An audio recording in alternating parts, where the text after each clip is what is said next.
Um, so my plan for today, I want to spend a few minutes just telling you about Certora, the company, and then I will go into more depth on what the Certora Prover is and broadly how it works.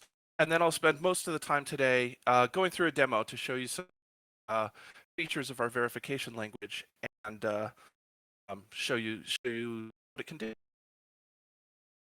So let me start just a little bit on Certora. So our goal at Certora is we want to build products that be used to, are the standard for code correctness. In order to do this, we want our tools to not have false alarms and to actually give correctness guarantee. So if the prover says that your code is good, it means your code is good, at least up to specification. And the way we're able to do this is our work is based on decades of academic research and static analysis, mathematical. And we have a very strong team that's working on this problem. So, we're growing very fast, so I pluses here, but we have more than 80 software engineers, 30 engineers, 30 researchers, and of those, at least 15 have PhDs, formal verification, programming, whatever related. So we have a very strong team and an ambitious mission. And where we are today is we are currently securing many of the top DeFi protocols. Some of them are listed here. Our tool, the Certora Prover, has been used to detect over 100 security critical bugs. And an important difference between this slide and what you might see in Auditor is these are verification projects that continue execute against code as it continues to be developed. And these are tools that are used by both Certora but also our customer to write specifications for their own. Certora's Prover is pretty different from a fuzzing tool. It looks similar in its interface, but it's got an important difference in the way it's implemented and the kind of output it can generate. I want to spend a few minutes explaining the difference. So the basic idea behind fuzzing is you take some code and maybe some specification that says how the code should work, and a fuzzer will generate an example of some of the variables in that specification, and then run that example against the code and see does it violate the specification or not. If it does violate the specification, that's actually great. That means that the fuzzer has found a bug, or at least has found a violation of the property. If the test passes, well, then what a fuzzer would do is go and maybe use something it learned while executing this test to generate another example. And then again, test that second example. Fails, great, we found a bug. If not, keep trying. Okay, so there's this loop at the heart of a fuzzer.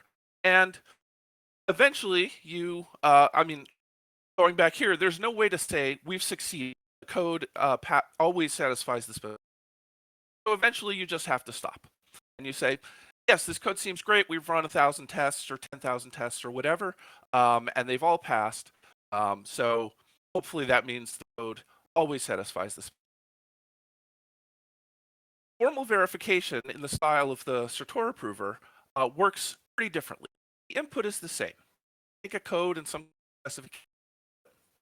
But instead of generating examples and trying that, Certora Prover translates the code and the specification into a logical. And it does that in such a way that if the formula is satisfiable, in other words, if there's some way to find values for the variables that make the formula true, that means that you violated the specification. And if it's not satisfiable, that means it is impossible to violate the specification. And then we take this formula that we created and we hand it off to actually several different solvers that have been developed in industry and academia. And those solvers then give us one of a couple of. It can either give us what's called a model, which is here are the values for all the variables in your formula that makes it true. And if we get a model, that means we found a bug and we can turn that model in. Okay, your specification is violated. Here are the ways you can set the storage and the variables violate this.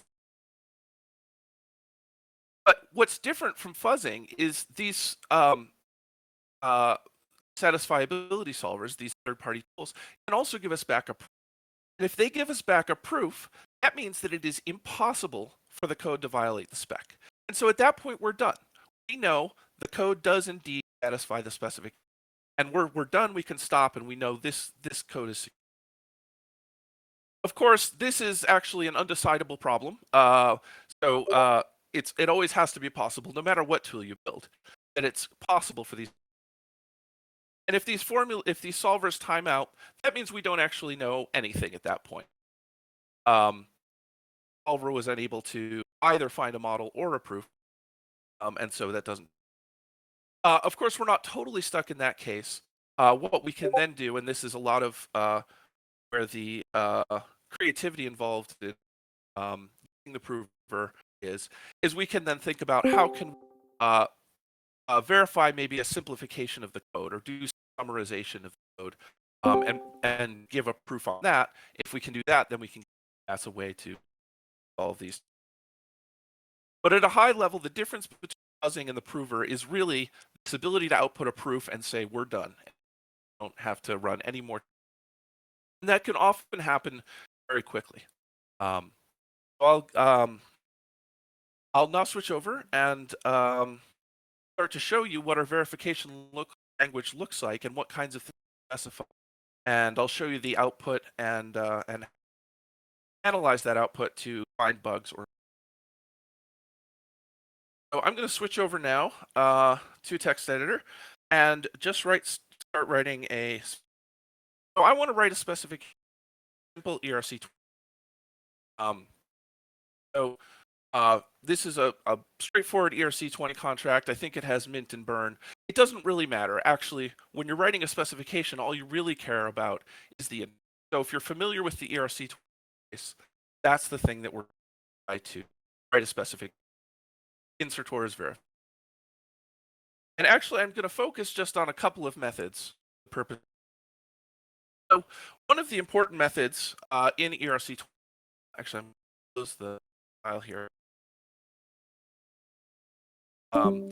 is the transfer method. Right, the transfer method should transfer some funds from the message sender to the specified recipient. The amount of funds transferred. And so we would like to write a specification that says, basically, let me show you how you would do that in the core of our verification language are what are called rules. And you can think of these as a lot like test case or generic tests. These are really specifications. And so what we would like to say is something like, I want to call transfer. We're going to pass in a recipient and an amount. And then we're going to want to know afterwards, we'd like to make a version. I'd like to say that the balance of the recipient, the balance of. Let me introduce a couple of variables here. So we're going to need a sender, we need a recipient, and we're going to need an amount.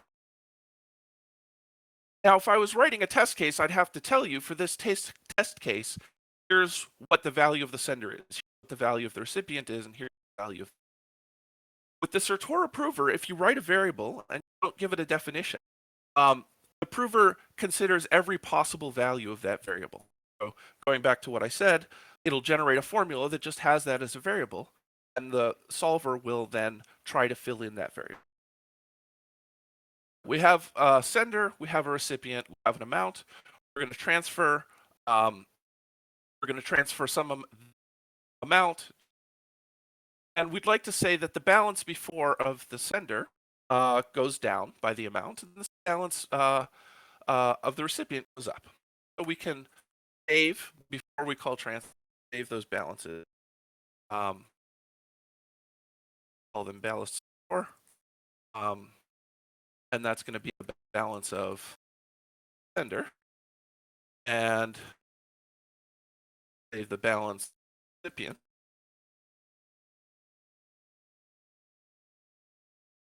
And then we'll do the same thing afterwards with the balance after.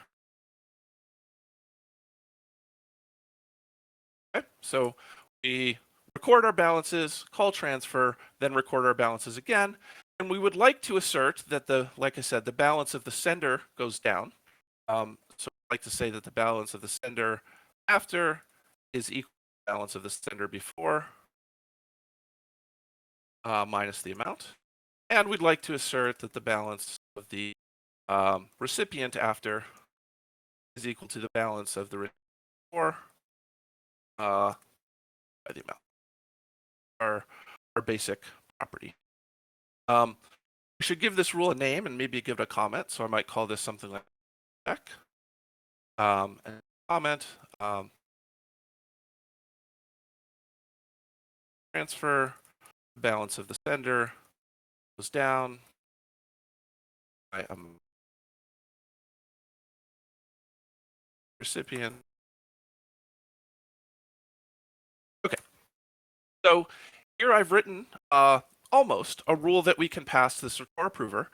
And like I said, when we do that, it will verify the behavior of the ERC contract we have, and it will generate every possible value of sender, recip, and amount, and then execute this little snippet of code. And if any of those violate either of these two assertions, it'll give us a counterexample and give us exactly some values that satisfy that. And if it says it's proved, that means no matter what, these. Now, I need to add a little bit of detail here, which I haven't. So the way I've written it here, this transfer, there's no reference to the sender, right? So how do we know the balance? Like how is the sender related? In the specification, in the informal specification, transfer is supposed to transfer from the message. So we need to be able to talk about the message. In Certora's verification language, all of that state about the message, as well as the state of the blockchain, like the block time, are stored in what we call an environment variable. I'm going to declare an environment, and I'm just going to require that the message sender message send is equal to our sender.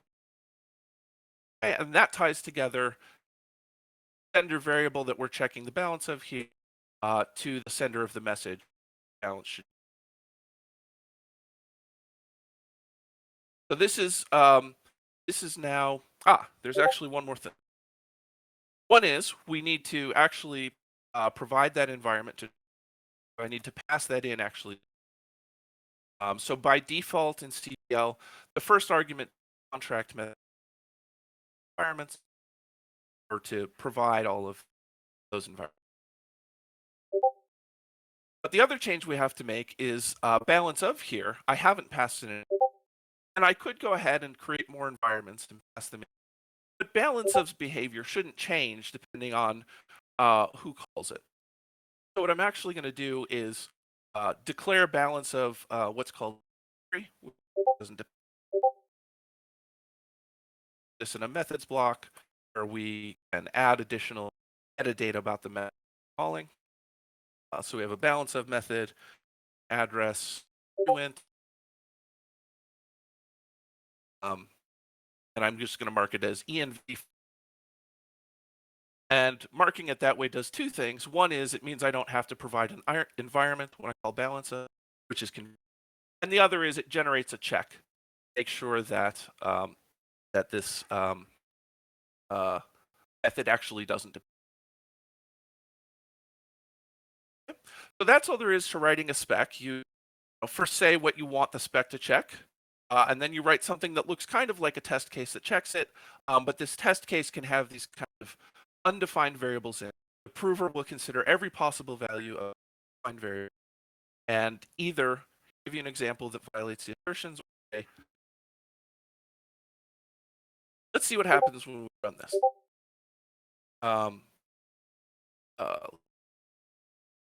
So I'm just going to, I need to pass it the Solidity file, and I'm just going to verify that contract ERC20 satisfies this. I also need to, as I do things with lots of different Solidity versions, I need to pass the Solidity version. And I think that's it. And I made some syntax errors. Why? Because balance of doesn't not take a yield argument.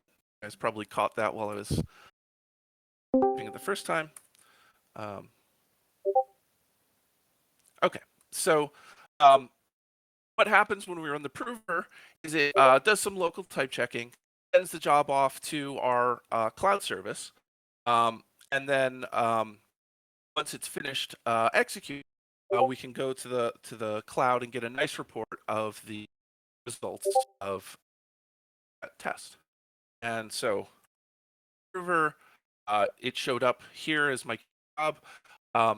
This probably will take about well, actually, all of these runs take about currently less than a minute. Of course, this is a very simple contract. In practice, we set a timeout of 2 hours, and most of our rules run pretty quick, but if you have complicated code, complicated rule, times it hours or longer. But anyway, I pre-ran this, so let's take a look at the report. So it turns out that our transfer spec fails. This no message here is because I didn't write an assertion message. But we see, okay, actually this transfer spec we wrote fails.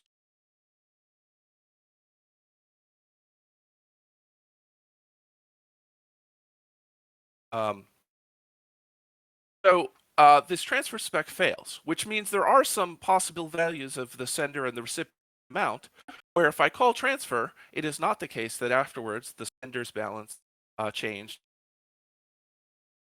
Well, how could that be? It could be that there's a bug in our contract, or it could be there's some condition we haven't thought about. We can drill down on everything that it did in this particular example it found. So you can see here, it did everything in our rule.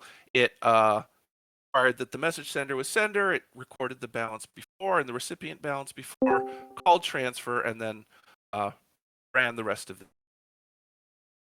So how did this assertion fail? Well, it looks like the balance of the sender after is different from the balance of the. Well, what happened here? Sender balance after was 2. Sender's balance before was 2. Why could that be? It didn't change. Well, under what conditions would the balance not change? You might say, well, it could revert. And that is true, although actually by default, the prover ignores reverting cases because they don't change anything. So they're usually not interesting for properties unless you want to write a property that says this method doesn't revert. But the other possibility, which is exactly the one the prover found, is in this case, the message sender is FFFF. This is a little. So the message sender here is FFFF, and the recipient is also FFFF. And so the prover has found a case that says if the sender and the recipient are the same, then actually neither of they're the same. The balance doesn't change, which is actually what you would expect from transfer, right? If I transfer to myself, my balance shouldn't change at all instead of both going up.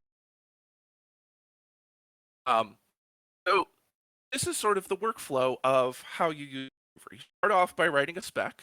The spec is a pretty natural explanation of what property you run it through the prover gives you a counter. Look at that counter and say what actually went wrong in that. After some analysis, you can either conclude actually there's some behavior that's intended that I didn't account for. Or sometimes come across a bug and say, aha, there actually is a bug here. There's this unexpected behavior. And then you can hopefully go. So in this case, we don't need to fix the bug. We need to fix the rule. Actually, in this whole talk, I'm trying to show you the feature. So I'm working on an ERC20 contract that's pretty simple, and we've done for lots of examples, so I'm pretty sure that it's entirely correct. I say pretty sure. We know it passes all of the rules we've written, right? So we've pretty carefully described the ERC20. That's why I have high confidence. But in practice, your verifications. Anyway, we can come back and we can update the spec. We're actually only interested in the case where the sender and recipient are different. So we could just add a requirement there that the sender is not equal to the recipient. And then for any counterexamples where the sender is equal to the recipient, the prover will disregard those, and so it will only report if there's a case sender is not the recipient. I can save this. I could run it again. Actually, won't run it again because like ran these. But when I make that change and I run it again, the prover now says transfer spec is verified. There's not actually more to show here because there's not a counterexample. There is no value of the variables, no matter what value of the spec the transfer spec. Okay, so that's the basics of the prover. In the remaining time, I wanted to show you a few other features of Certora's verification lab. Because writing these sort of low-level method specifications is useful and is a good way to describe how a contract should work. But there are also high-level properties really care about as an end. So for example, you might want, if you have some kind of vault, you might like to know you have some kind of solvency property. That just jumped on.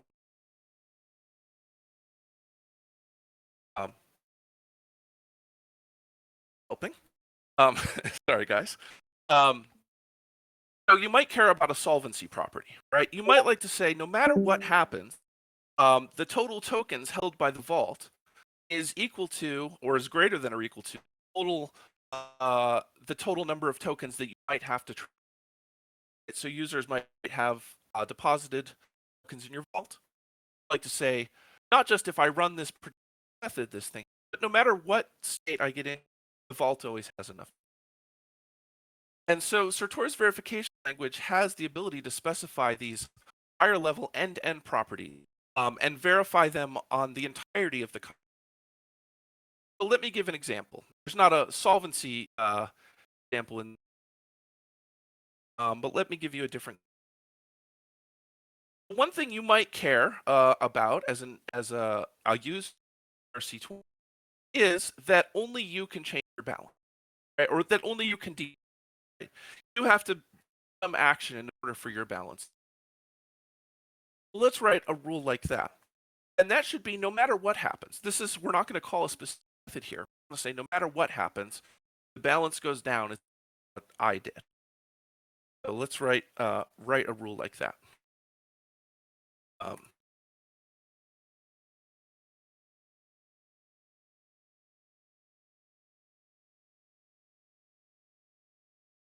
Balance if that uses a mess. You might call this something like should be. I called it one. So I might call this only owner balance something. And what I would like to say here is I would like to say I want to do something similar to what I did here, right? I want to record my balance before, do something, and then record my balance after, and then say something about what happened. Let's do that. So I'll call the address. I'm going to record their balance before.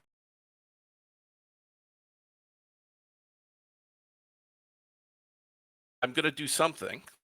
Come back to that. I'll record the balance after.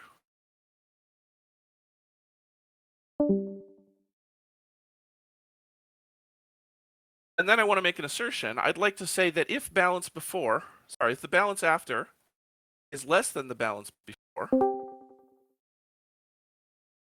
then, and this if then, this is like a logical a notation that we haven't seen.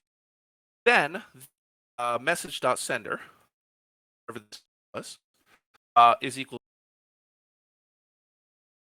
So this says if the balance went down, message sender was the owner. And we need to add a little detail here. So what we actually want to do is say no matter what happens.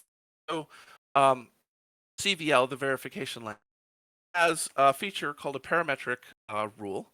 And what that entails is we can write an arbitrary method, call it f. and then we can call this arbitrary method.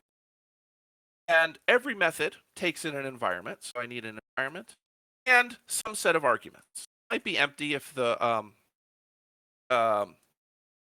if the method doesn't take any arguments, might be multiple arguments, but some set of arguments.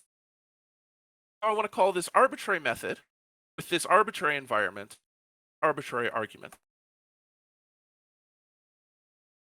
So now this says, no matter what method I call and no matter what arguments I pass it, and no matter what owner I'm talking about, if the balance changed after calling that method, if it went down, then the message sender will, I guess here I need to talk about the message sender of in this environment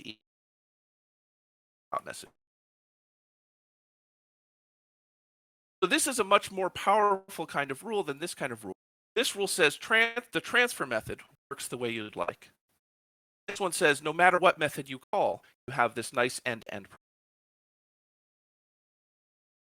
So again, if we can go and run this, and here's the result that we get. We see that I still have my transfer, but we see that the balance decreased only by owner fails. And what we can do here is we see that every method in the contract is plugged in this method F here. So we get a separate port for every possible method that we could plug in for F. And we see that in some of these, this was not the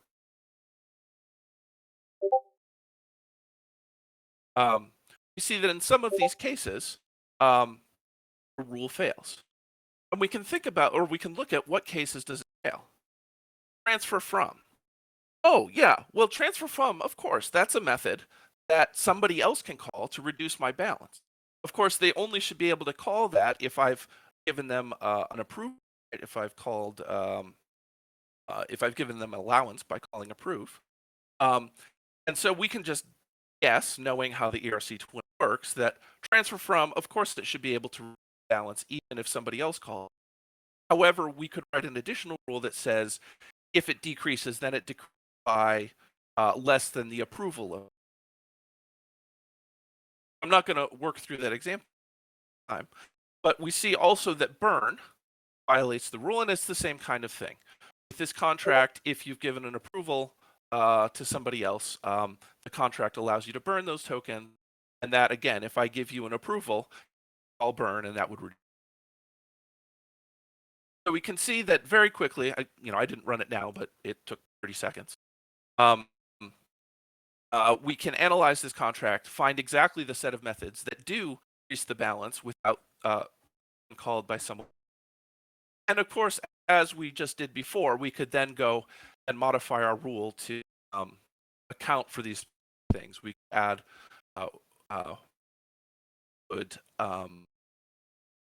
add additional requirements saying something about.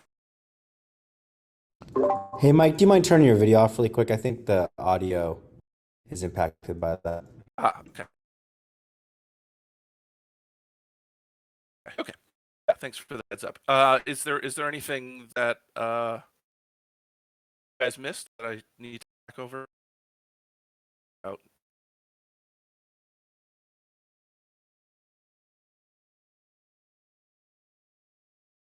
Yeah, can you guys hear me though now? I think it's slightly better. It may be an issue with Discord though. Okay. I will try and talk a little louder and a little more slowly, I guess.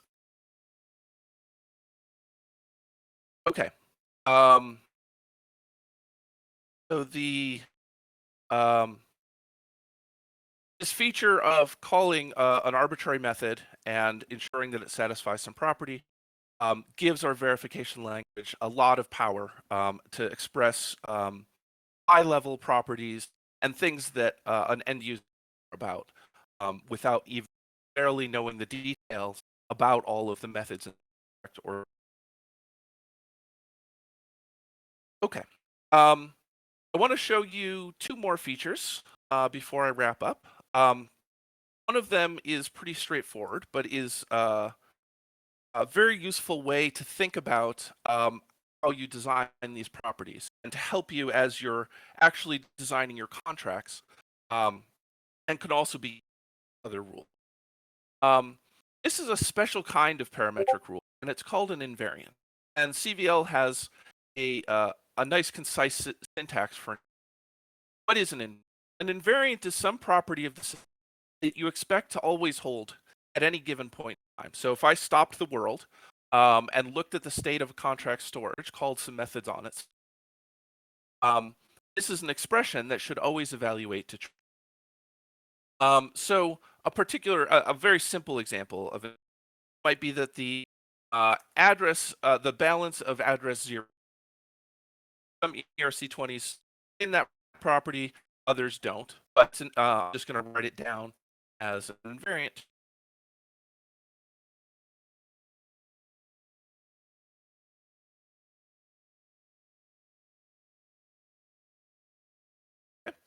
Um, so again, I need to give it a name. And I just need to write down the expression. So in this case, it's balance of row. That's it. And the advantage of having a nice expression like this is that you can write down properties like solvency that I mentioned. You might write an invariant that just says the sum of the balance, or sorry, the sum of the holdings is greater than the sum of the balance. We have other features which I go into today that can let you track the sum, things like the sum of the balance or the sum of the holdings. Um, uh, but the point is, an invariant gives you ability to not only check every method, but we also check the constructor. So when you write an invariant, it checks after the constructor does this, and if it holds before and I run any method, then does it still hold after that method? And if both of those things are true, then you know that no matter what state the contract gets into, it must satisfy. That's a really useful feature, and you may have come across invariants before, and if you have, you know that they're also a very useful thing to while you're designing a contract. When when you write down, when you start writing the source code for your contract, you create a bunch of fields in your contract, and in your head, you have an idea of what all of these fields mean and how they should relate to each other. CVL's invariance lets you write down those ideas and check them automatically in the same way that we check other problems. So again, just to show you, I did run balance decrease only by owner, still failed because I didn't fix it, but we do see that the balance of this yellow icon should actually be green. Let me just tell you what it is. This is a bug we need to fix. The reason it's there is if I call name is a view method, so it can't possibly change the balance. Owner can't possibly change the balance. Symbol can't possibly change. The prover actually does a little static analysis beforehand and says if this is a method or it can possibly change the balance, then I'm going to skip the verification. So it should show up as green because symbol cannot violate this property. This is just something that's we'll fix probably. But I wanted to point it out because so anyway, this invariant is indeed applied for the. The last feature I want to show you, I think this is a really cool feature that I'm not sure that other have, even in tools, buzzers. And this is what we call a hyper property. And the idea of a hyper property is I don't want to just consider one X. I actually want to consider two alternate realities. I start from the same point, and in one of my one reality, I'm going to call, do one sequence operation. In another reality, I'm going to do a different. And then I'd like to check some relationship between how those two sequences of operations affect the world. So this kind of property is often useful. For example, you might like to say something like if I add a permission, and a method that didn't revert before still doesn't revert after. Like adding permission doesn't increase. There's nothing like that for the basic ERC20, so I'm going to give you a little bit of a toy example for this. Again, introduce a more complicated project. So I'm just going to check that if I do 2 small deposits, the balance change the same as if I do.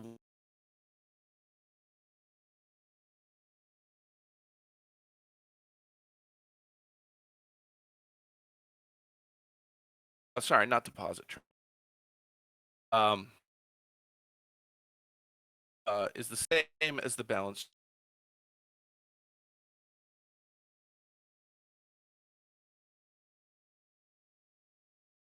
Rule. And often we call a rule like this additivity.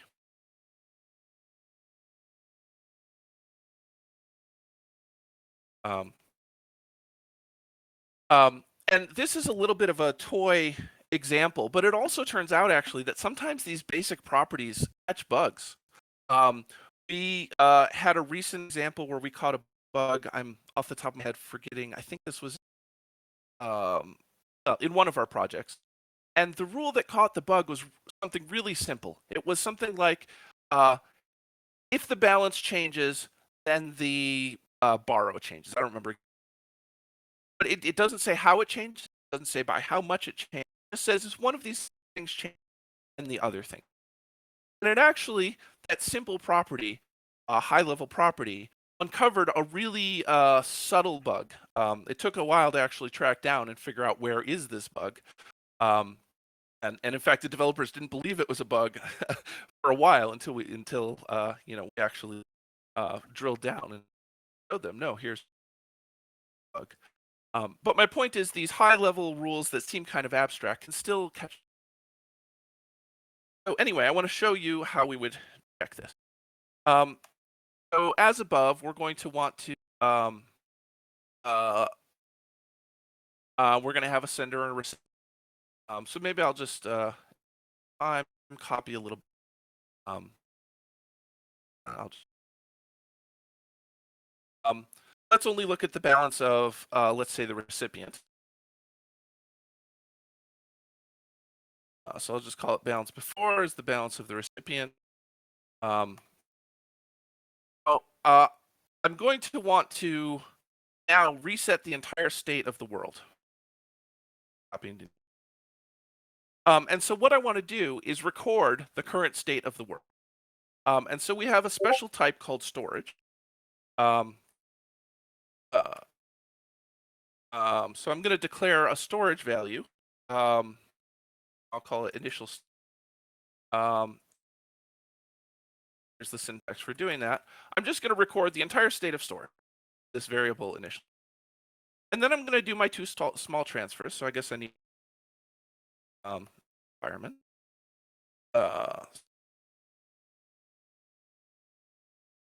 One, 2. And so I'm going to do 2 small transfers here. So I'm going to transfer to the recipient environment here again. Amount 1, and then I'm going to transfer recipient amount 2.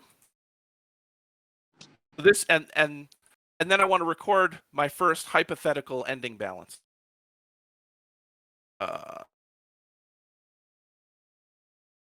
Balance after 2 transfers. The balance of. Again, we could record the balance of the sender. We could record other interesting things, but give you some. And then the interesting thing I want to do is I want to sort of roll back to that save storage and do this again. The way I do that is I call transfer again. I'm using the same environment here. I want it to be the same sender and block and everything. I could use different environments if I want to add more. But now I want to transfer amount 1 plus But I don't want to do that in the state that the contract's at here. I want to revert the state back to that initial state that we. And so the syntax for doing that is I'm going to do this operation at initial, which has the effect of rolling back to that initial state and starting from. And then I'll record the balance after one transfer.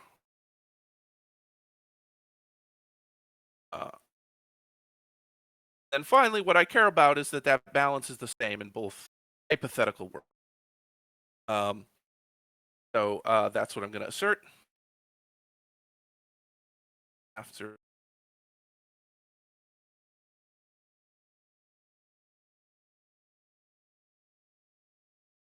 so I do one big transfer of the sum of the amounts, or I do two small transfers. I should get. So actually, I want you guys to pause for just a minute and think about whether you think this rule would pass or not. Is there a case where I could do two small transfers and end up changing the balance differently than if I did just one big transfer? I won't take a volunteer from the audience. I think about it for a second. You do two small transfers and then end up with a different balance than if you did one transfer. And you might think yes. The answer is yes. Right? If the second transfer reverts, then in this hypothetical world, first transfer would transfer some funds. The second one would revert, and then when we rolled back here, if we tried to transfer the sum, then it would revert right away and no. You might think actually this rule would fail. And give an example where amount plus amount 2 is bigger than the balance, but amount 1 is less than. And actually,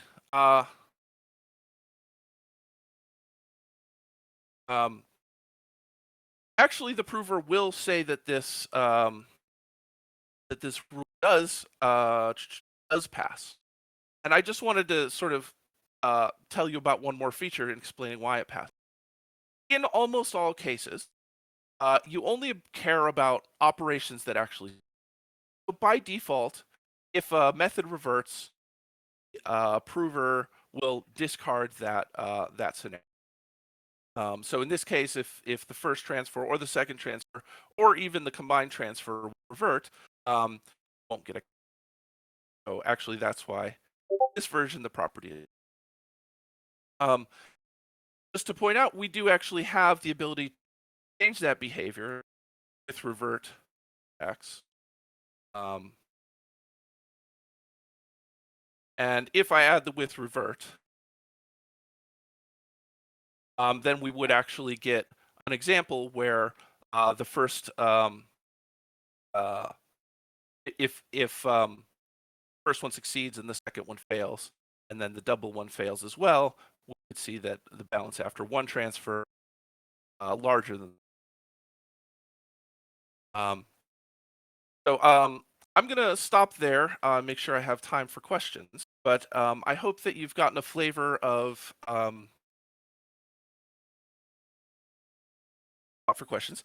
I hope you've gotten a flavor of what Certora's verification language is like, and the powerful kinds of specifications you can write in the language, and yeah, and as you saw in my earlier slides, how Certora's prover is able to actually check those specifications exhaustively instead of just generating. So with that, I'll stop and questions. Oh, let me mention one more thing. There's a demo, demo.certora.com. There's a bunch of examples of ERC20 contracts of sort of stylized bugs that we've found and the specifications. I encourage you to go check out the demo. You can also follow a link from the demo to our document, which is a work in progress, but does explain. We have a tutorial. Thank you all. Thanks a lot, Michael, for that. Any questions? You can either post it in the Spearbit 2 chat or also the audio Q&A. Any questions from the crowd?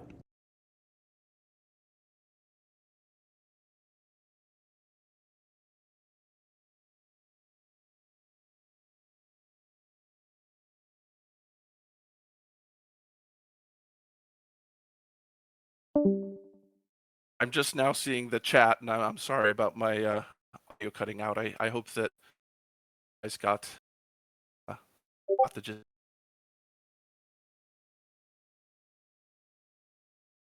All right, Michael, we got our first question from DefSec in the audio Q&A chat. I'll tell you, and I'll read it out. So the question from DefSec, are you providing Certora Prover key to security researchers? Good question. We actually, maybe I should turn this over to Muli to answer. We the Prover is a software as a service product, so we sell keys.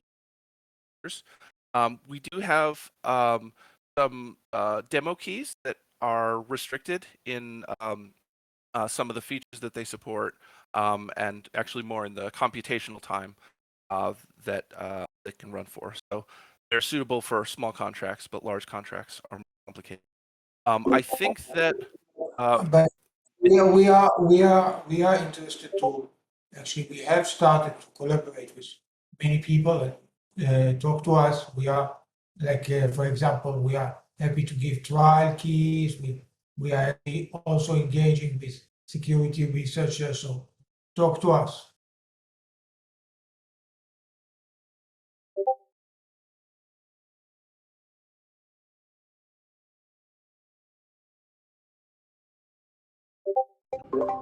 Awesome. It looks like, let's see.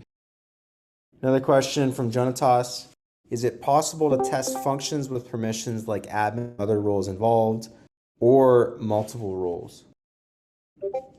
yes, absolutely. So permissions, well, two things. One is if you have functions to read those permissions, then it would be just like uh, any other kind of function. So the prover isn't restricted to the current state of, in fact, does not consider the state of the blockchain at all. So it's not like you can only call methods with permissions or that. The prover considers every possible state that the contract could get into. And so you could certainly write rules that say, if I don't have the correct permission, then the method should revert, or only the admin is able to change, only the admin or the owner is that. So yes, um, uh, definitely are things. Michael, I'm happy to answer the question about the grant. Do you want to answer? Go ahead.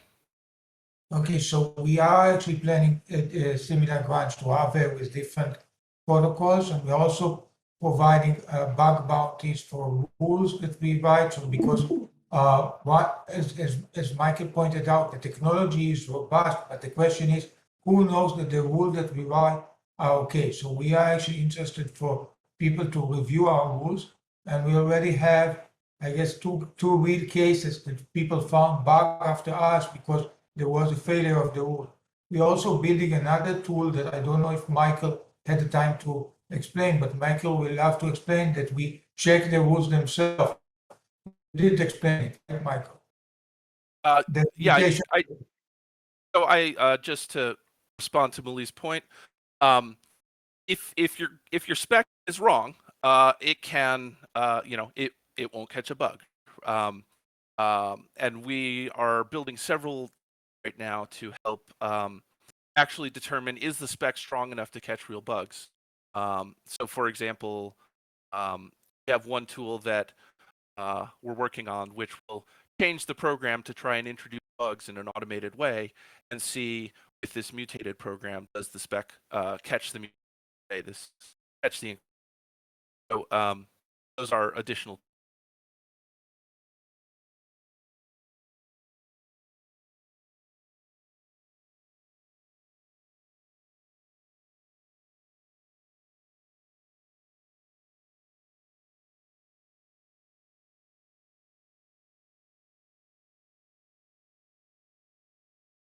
Other questions?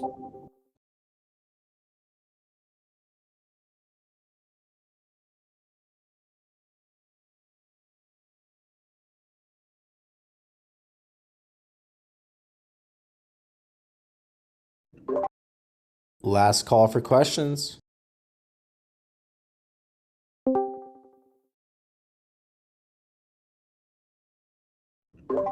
All right. I001 has one.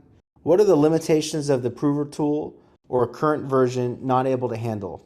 Yeah, so like what are the kind of the edges that Prover maybe is improving towards? Good question. So um, one of the things that we sometimes have difficulty with are reentrancy bugs. The reason for that is if the contract makes a call to an unknown external contract, the prover needs to make some assumptions about the behavior of that external contract. If we make no assumptions, we call that havocing everything.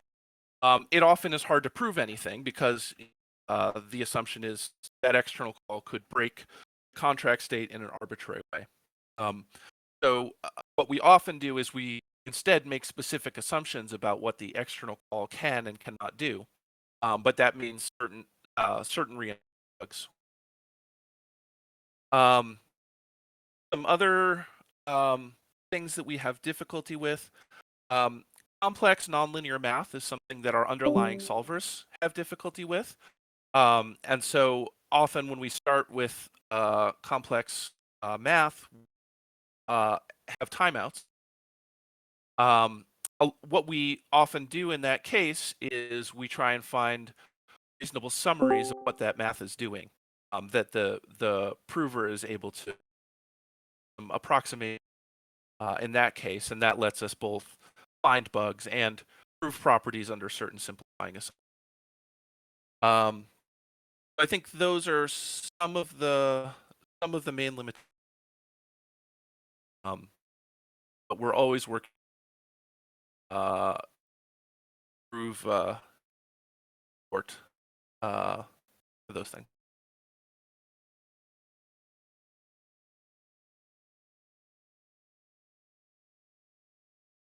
It looks like there's another question about whether there's support for Cairo. So our prover operates on EVM bytecode. So any system that compiles to EVM bytecode is something we will. Our primary use case is Solidity. There are a lot of optimizations that work on code generated from Solidity, but sometimes have trouble with code generated from other languages, Hyper. But that's something we're actively.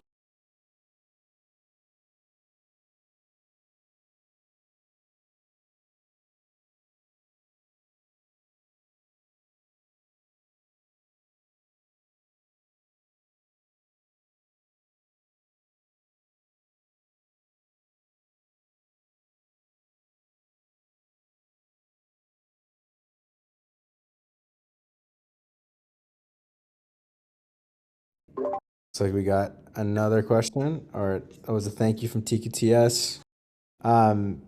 Cool. Thank you from I001. Last call. Any other questions?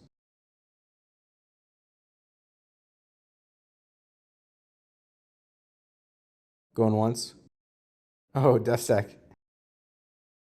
Oh, there that was. Thank you. I think going twice. Thanks a lot, Michael. Thank you, Muli. Thanks to the entire Certora team. Any closing thoughts, Michael or Muli? Oh, thank you for having us. Get the opportunity. Thank you. Thank you. Community, and actually, it's a fantastic community. I've been looking forward to work with you and talk to Hexic. To meet maybe in Paris next week or in any other place. Awesome. Thanks, everyone. Bye.